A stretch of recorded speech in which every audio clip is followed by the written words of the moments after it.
I now recognize Mr. Stone for an opening statement.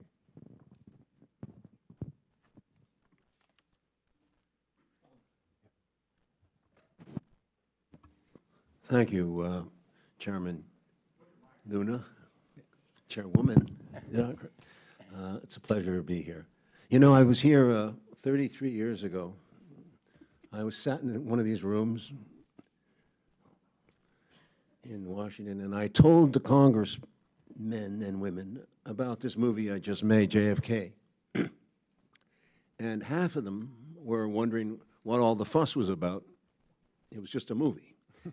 And the other half were passionate in responding to the cries of their constituents that demanded no more national security reasons preventing this from getting to clarity on our president's assassination.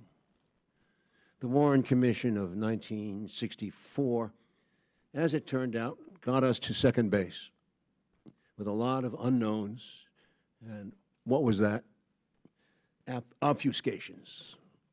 And it all got crazier and crazier, sides taken on this and on that, and what happened that awful day. It wasn't clear as to who the heck did this. Killed the president at high noon in Dealey Plaza in Dallas on November 22. And then year by grudging year, we learned in increments a little, but not much more. Often one step forward and 2 steps back. And now it's 2025. 58 years since Jack Kennedy was killed in '63. Repeat, almost 60 years. That's about 2 generations. Let's say from 1900 to 1960.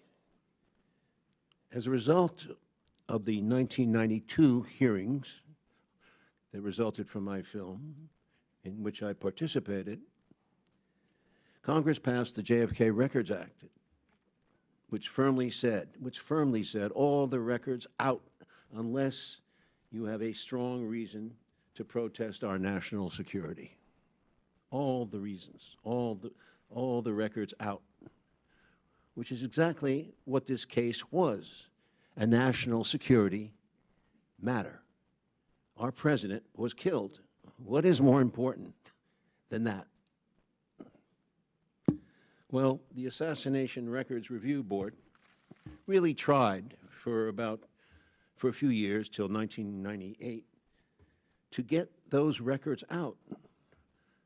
But they didn't get any cooperation, although mandated by law, from the Central Intelligence Agency, which operated and still operates as a taxpayer-funded intelligence agency that arrogantly considers itself outside our laws.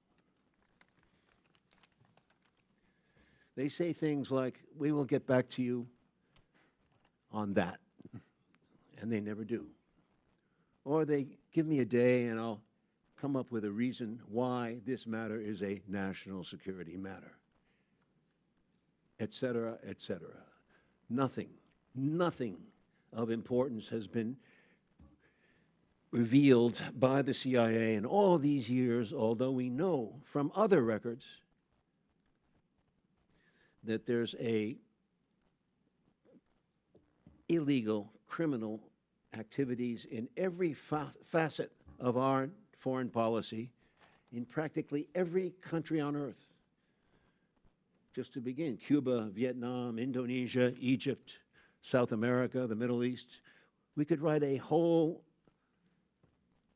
separate history of our country from the viewpoint of the countries, yet we do not know and are not allowed to know anything about the CIA's true history of the United States, which is almost, I believe, the real story. There are many people, some in this room today, who do care and remember the details and the clues. There are real people alive with the integrity of a true detective, like that of the fictional detective Sherlock Holmes, willing year by year to track this cold, cold case, to not so much prove it or debunk it, but essentially to know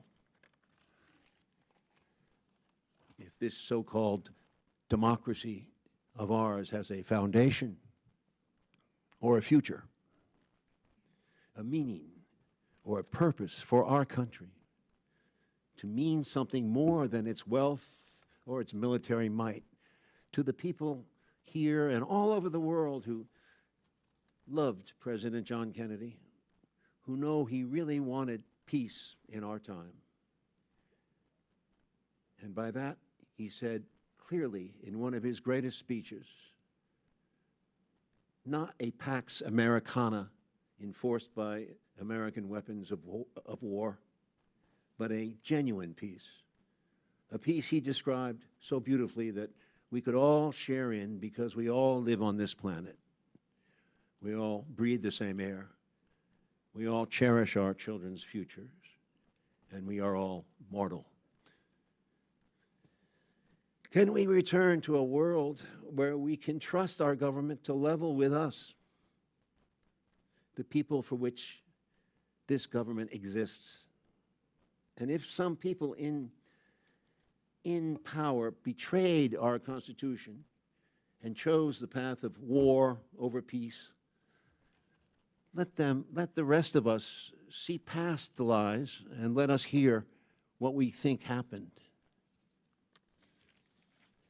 And with that knowledge, let us forgive, but not forget the transgressions, and let us praise the representatives, Democrat and Republican, who believe with the vast majority of the American people that the truth is the greatest treasure a Socratic soul can attain in this lifetime. I asked the committee to reopen what the Warren Commission failed miserably to complete. I ask you in good faith, outside all political considerations, to reinvestigate the assassination of this President Kennedy from the scene of the crime to the courtroom, which never happened, but which means the chain of custody on the rifle, the bullets, the fingerprints, the autopsy that defies belief, and that if it were a murder, we'd have given to the poorest man dying in a gutter. Let us reinvestigate the fingerprints of intelligence all over Lee Harvey Oswald from 1959 to 1960, his violent death in 1963. And most importantly, this CIA, whose muddy footprints are all over this case, a true interrogation. James Angleton, before he died, who was one of the original members of the CIA, was talking about Dulles and Helms and the others, what he called the Grand Masters. And he's a Catholic. Angleton was a Catholic, in search perhaps of repentance before his death. He did say, quote, if you were in a room with them, you were in a room full of people that you had to believe would deservedly end up in hell. I guess I will see them soon. This is our democracy. This is our presidency. It belongs to us. Treat us with respect. Thank you. Thank you, Mr. Stone.